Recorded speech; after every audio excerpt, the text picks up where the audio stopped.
Tässä on niinku 4 sivua. Niin, mutta siinä pitäisi olla 6 sivua. No lähdesivu on 5 sivu. Ei sitä lasketa. Eikä sisällysluetteloa. No entä kansisivu? Ei lasketa. Jos mä laitan riviväli ihan pikkasen isommaksi ja fonttikoko on 12,5, eihän sitä kukaan huomaa.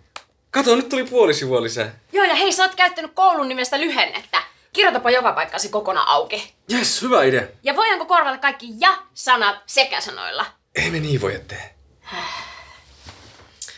Pitäisikö meidän vaan kirjoittaa lisää tekstiä? Ei jaksa, tähän meni jo niin monta tuntia. Hei, nyt mä keksin. Laitetaan sinne kuvia väliin. Tietysti, katsotaan netistä. Jes, me ollaan niin fiksuja. Jes!